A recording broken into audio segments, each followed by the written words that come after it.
Hey everyone, what's up? My name is Brandon and welcome to another After Effects tutorial. Today I'm excited to share with you how to pull off 3D text inside of After Effects without using any third-party plugins. We're going to learn how to bevel our text, and then I'm going to share with you a technique that I've been using for the past 2 years on how to use a plugin called CC Color Offset to add color using grayscale values. I find this to be a powerful technique, and I'm excited to share with you guys this technique today. Well, without further ado, let's get into it.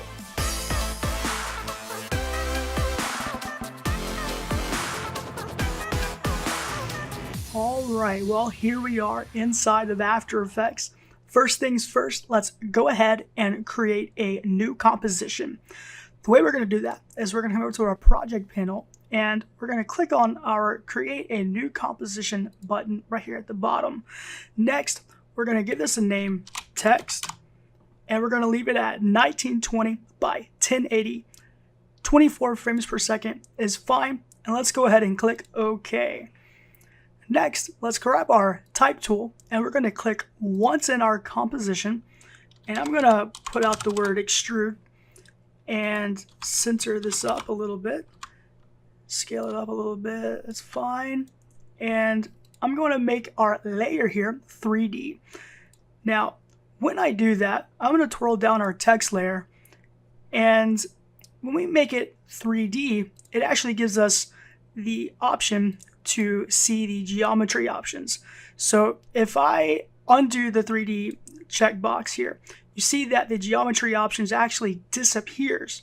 But when I click it, it actually appears, and at the moment it's grayed out because we need to change our render engine inside of After Effects to be able to actually extrude our text. So let's go ahead and click on change renderer right here in the layer, and what it'll do is it will open up our composition settings, and we're going to be in our 3D renderer tab, and under renderer we're going to change from classic 3D to ray traced 3D, and we're going to click OK. So now what we can do is we can twirl down geometry options, and under extrusion depth, I'm actually going to give this an extrusion of 75. And you can see that it did kind of extrude a little bit, but because there's no lights in our composition and there's no shading going on, we can't actually see what's happening because it's just pure white. So let's go ahead and add some lights. So we're going to go to Layer, New, Light, and I'm going to make this a white light. I'm going to click OK. And next, I'm going to make sure that our light is point light.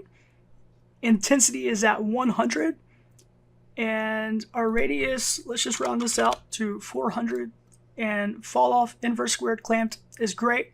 Let's go ahead and click OK. So next, what I'm going to do is position our light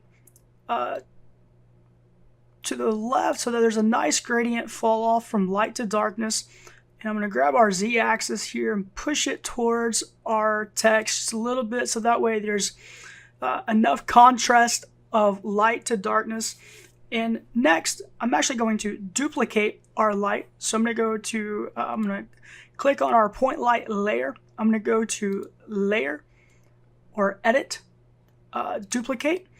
And then I'm going to push our second point light to the far right of our text. And then I'm actually going to push it behind our text. So by watching where our light fall off is, right next to where the E is, I'm actually able to see that our light is going past our text here. And what I'm going to do is double click on our light, and I'm going to boost our intensity up just a touch. And by a touch, I mean quite a few hundred. And I'm going to click OK. Now, this is looking pretty amateurish at the moment, but here in a second, I'm going to show you how to add color to our scene. And with this color correction tool or plugin that we're going to use, it will use the grayscale values of our lights to add color. And I'm going to demonstrate this with a gradient in a separate comp. So I'm going to go ahead and do a new comp, same settings. Comp 1 is fine, no worries on that. And I'm going to hit Control Y for a new solid layer. It doesn't matter what color that you make it, because when we add a gradient ramp to it, it will override the color. And next, what I'm going to do is show you guys a fun little plugin called Color Offset. Now, Color Offset uses grayscale values to actually push a certain value towards a certain color using the red, green, and blue channel.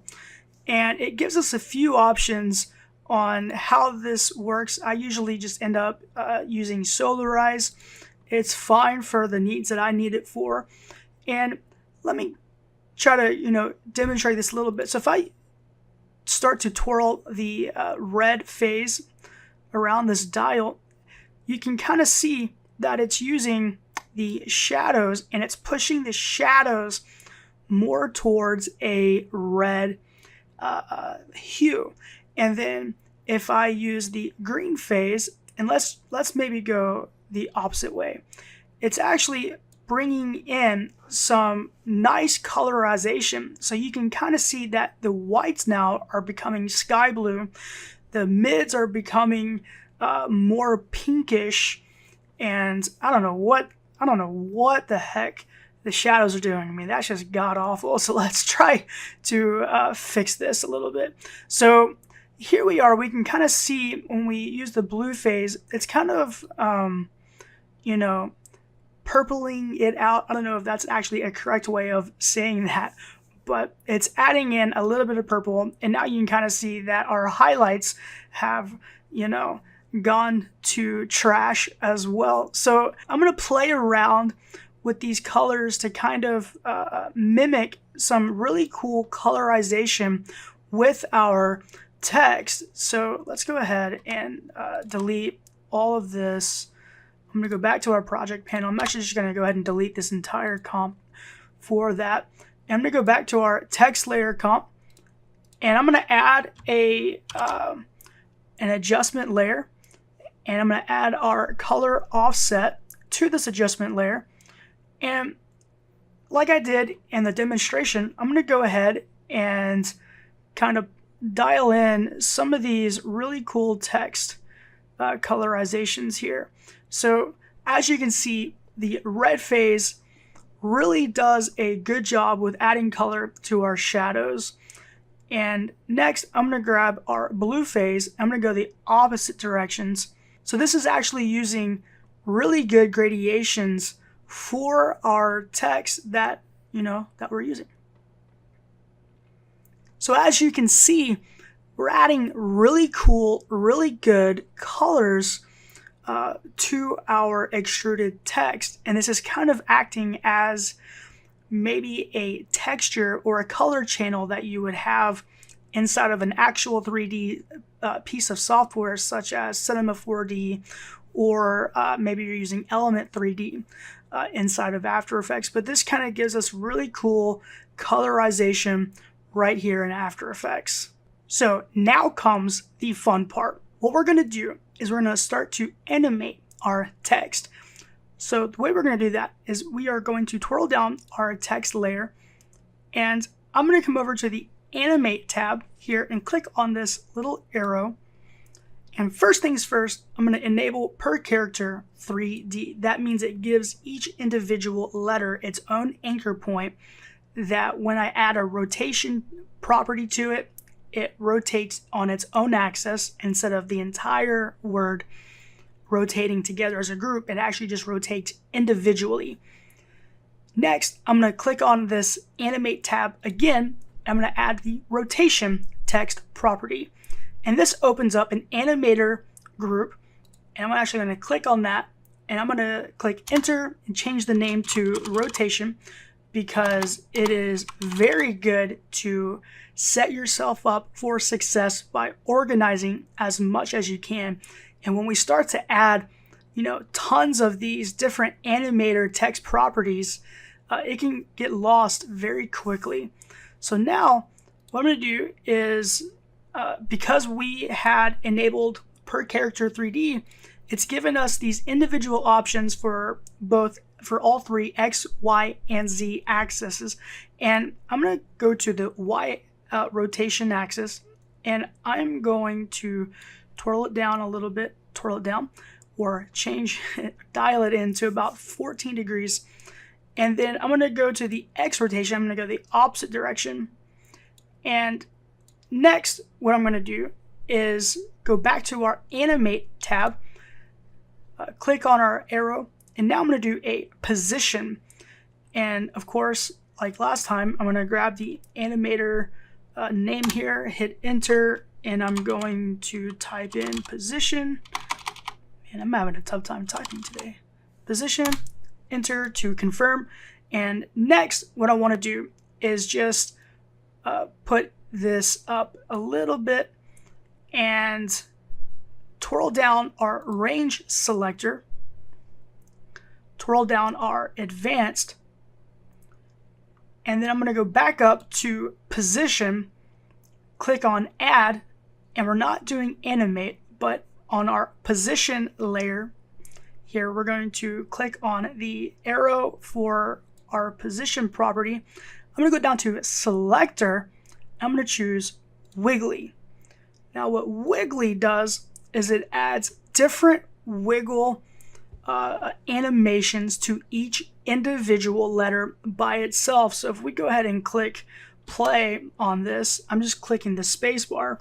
What it's done is it's given each individual a random wiggle expression on the back end of After Effects, and right now it's acting at a 50% correlation. What that means is that it's taking the position of its predecessor letter and it is saying, do I want to be exactly mimicking what this previous letter is doing, or do I want to use a little bit more randomness? So at 100% correlation, each letter will do exactly the same thing, and at 0% correlation, each letter will do its very own animation. So let's go ahead and demonstrate what I'm talking about here. So when we go to the wiggly selector, you can come down to correlation. Right now it's at 50%. So if I make this at 100%, you can kind of see what I'm talking about now. Each individual letter is doing exactly what the letter before it is doing. And if I make this at 0%, now it's doing completely separate. It's animating completely separate from each other letter. And what I like to do is actually make this 75%. And then I'm actually going to go to the wiggle /seconds, because right now it's animating automatically without any keyframes. I'm actually going to hit 0 on this, and that stops our animation. Next, what I want to do is go down to our spatial phase parameter and making sure that our playhead is at the beginning of our timeline. I'm going to add a stopwatch or a keyframe to our spatial phase, and I'm going to move our playhead to the end of our timeline. And I'm going to give this a rotation of 5 cycles. And next, I'm going to hit play again. And with a correlation of 75%, it's kind of giving us a nice waving animation. And this looks fine to me. And you can do this however you like. You can play around with the temporal phase. You can play around with the spatial phase, the correlation, whatever looks good to you. You can do whatever you want. Next, what I want to do is show you guys a fun little animated preset that you guys can get for free on the internet. And let me show you where to get it. You can go to obspost.com/fleeko. I hope I'm saying that right. And you can come down here and you can download it for free. Go ahead and put that into your presets folder in the Adobe folder tab where you've installed your After Effects, and it should show up in the animation presets folder. Now, I've already installed Fleeko, and I'm going to go back to After Effects, And first things first, what I'm going to do is add another adjustment layer. To do that, you can do Control-Alt-Y or Command-Alt-Y on a Mac, I believe. Or you can just go to Layer, New, Adjustment Layer. And I'm going to add Fleeko to this newly created adjustment layer. And what that does is it adds a whole bunch of these different plugins that the creator of this preset made. And I'm going to twirl up all of these, and I'm just going to focus on Fleeko controls. I'm going to twirl down Fleeko controls, and I'm going to click on sign, and that kind of gives us more of a wavy look to our, I don't know what you call it. I'm just going to call it Fleeko effect. And next, I am going to use our start point and end point to position or angle our Fleeko effect. So I'm going to grab our end point here. I'm going to come down a little bit, and depending on where the start point is, that is where our starting of our Fleeko point is. So our start Fleeko point is actually in the very center of our composition. So I'm going to pull it down just a touch, and I'm just going to leave it right there. I think that looks good. And when I hit play, basically what it's doing is it's using a sine wave animation to our Fleeko effect. And I'm actually not a big fan of the way this looks. So what I'm going to do is I'm going to go to the speed and put it down to 0. And now there's actually no animation happening. But if I take our amp1 and put it towards 100, this kind of gives us more of a smoother effect, at least I think. And it plays around with the animation preset that we used for our extrude. And it takes the colors of the offset that we created earlier, and I think it's a little fun way to add just a little bit of a stylized look to your text. Next, what I want to do is do a short case study of the stylized text that I did when I showed you guys the preview for this tutorial. So let's go ahead and dive into that project file. Alright, well here we are inside of the Extrude Techniques examples that I showed you guys on Instagram, and I'm not going to do a step-by-step with this, but I'm going to give you kind of an overview of how I went about creating the colorization with each text. Now, here we are in the spring example, and what I've done is I've done it a little bit differently than adding the Fleeko effect to an adjustment layer. What I did is actually I pre-comped all of kind of the same exact setup as we had before, but I've pre-comped it all, and then I added the Fleeko effect to this pre-comp, and then I went ahead and created kind of an angled start and end point, and I kind of left on some of the animation for the sine wave, and I gave it a background of dark gray instead of pure black, and I added a short glow or a small glow to the text, and it's kind of given me more of a professional looking stylization to our 3D text. Now, what's interesting about this is that you can actually see that there's a bevel on each individual letter, and the way you get that bevel is by going to your geometry options, and there is a bevel style. I'm using convex, and I gave my text a bevel depth of around 4, 3.9, 4. It doesn't really matter exactly, but whatever looks good to you, go ahead and add that, and this will bevel your text, giving it more of a believable 3D stylization straight in After Effects. So as you can see with this example, what I did is I had 3 point lights. I'm going to pull out, and without the color offset, I've kind of given it more of a washed out look, And what I've done is our point light is almost directly in front of our text and a little higher than our text. And our point light 2 is further back, and that is backlighting our type here. And then I added another light here to the right, so that way the G is lit as well. And with each individual one, I believe they are all the same. I'm not actually sure. But here are the point light settings for point light 1. Point light 2, it looks to be the exact same. Point light 3, yep, they're all just the exact same. They're just placed differently inside of our composition, so that way they all give separate fall-offs from our light sources. And like I said, I went ahead and just pre-comped all of these, and then nope. Let's start that over again. Like I said, we're gonna go back to spring, and I'm going to add in our color offset again, and I just added a quick gamma boost, so that way our colors kind of pop a little bit more.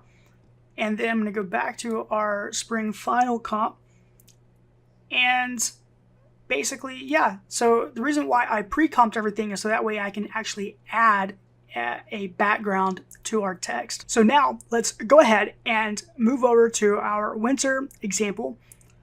I'm going to go to a winter final and just kind of scrub through this to kind of show you guys what this looks like. I'm not using Flaky preset, but I am using this pretty nifty frost effect that will be in a separate tutorial. I'm going to show you guys how to achieve this really detailed frost effect inside of After Effects using the fractal noise plugin. I think it's an interesting technique. Be looking out for that in the next couple of weeks. I think it's going to be fun. So here we are in our winter example. I'm going to double click into our winter composition, and as you can see, we're using the same exact formula as before. Our winter is using 2 animators using a position and a rotation, just like before. We're using a 3.9 bevel depth for convex for our beveling, and I'm going to go back to our winter final, and basically, yeah, it's pretty cool. So let me actually go back to winter and show you guys, if you're interested, how to achieve the cooler look of winter. Basically, I'm using these parameters for the color offset, and I'm just boosting the shadows and the gamma just a touch. And then on top of that, I am adding more of a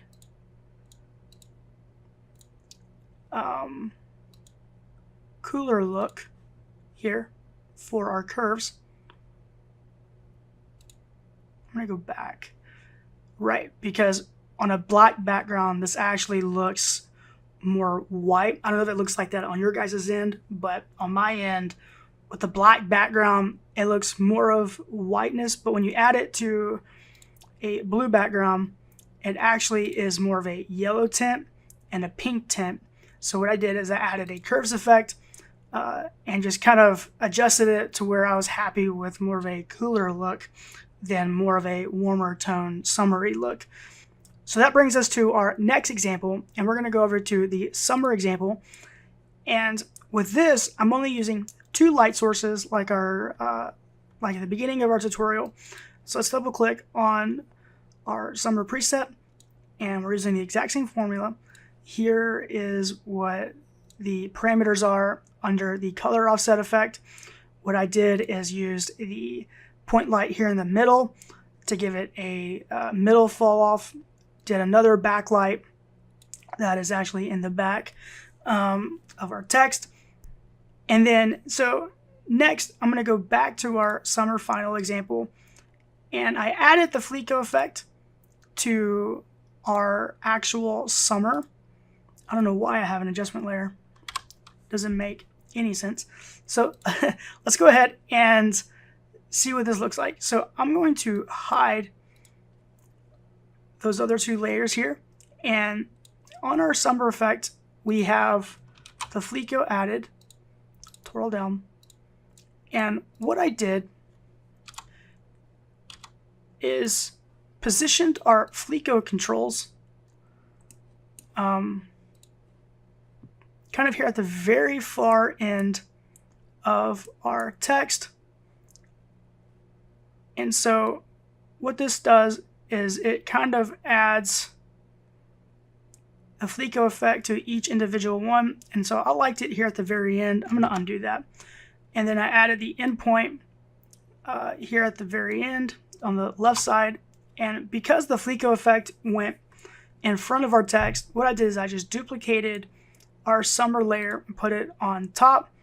And then I just added some nice kind of sizzling bubbles animations there just to kind of give it a subtle secondary animation stylization. Wow, that was a group of words, wasn't it? So next, let's go to our fall final. Before I dive into this effect, I'm going to go ahead and exit out of these comps here. And what I'm going to do is go into our fall comp and go into our fall comp again.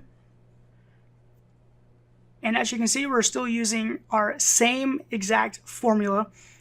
The parameters for our color offset is I'm just using the blue phase, and then I'm using a hue and saturation plugin to change the hue to this green and pink. But in the end, I actually went black and white with this effect just because I felt it going more towards a glitchy feel. So I'm going to go back to our fall final, and I'm going to go over these plugins. So what I'm going to do is I'm just going to hide most of all this. All I'm doing is I have a black background or a dark gray background set here, and then I just have a cool distortion background loop going on. I'm going to hide that for now, and let's go over these effects. So I am using a third-party plugin called Pixel Sorter. You can get this at aescripts.com. It is for purchase. I don't remember exactly how much it is. I think it's like $30. I could be wrong, but go ahead and purchase that if you feel like you need to. I love it, and a lot of people use this effect because it's just great for a glitchy fill or glitchy stylization. And so here we are inside of our fall final, and first and foremost, what I did is I added a hue saturation effect, and I just desaturated most of all this. I still added a little bit of color in there. I don't know if you can see that, but just very, very subtly added some color in there. I didn't go all the way, just added some. So next, what I did, I'm going to twirl this up, is I added a curves. And what this did is it gave me, or I should say, it revealed a little bit more of the shadows in our text layer. And then next, I added some grain.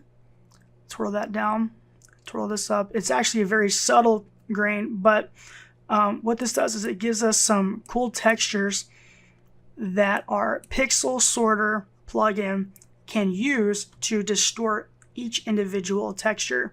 So when I added the Pixel Sorter, twirl this up, and I'm going to turn it on. Basically, what it's doing now is it is sorting each individual pixel that our grain is on. So it's using the grain to sort instead of solid layer or our gradation from our light source.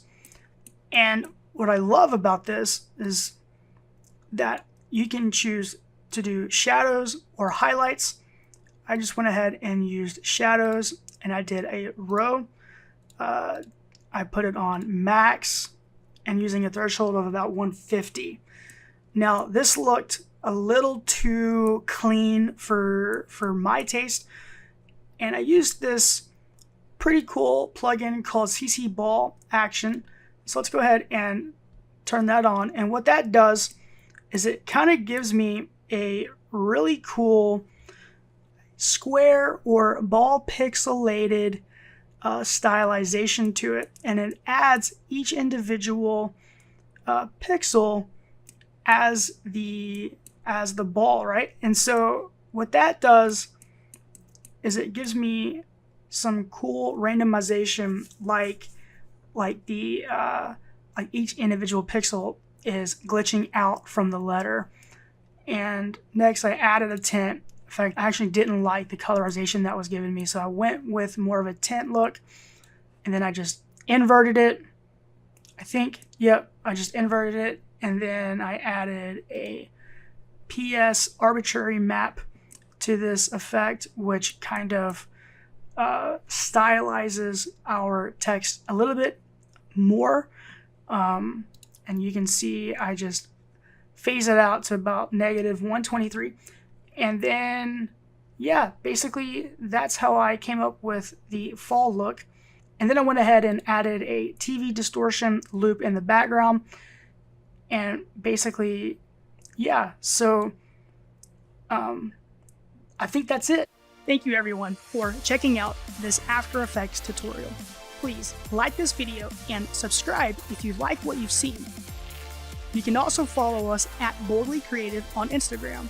I would love it if you shared your version using these techniques using our hashtag #BoldlyCreative. Thanks again for checking us out, and we'll see you next time.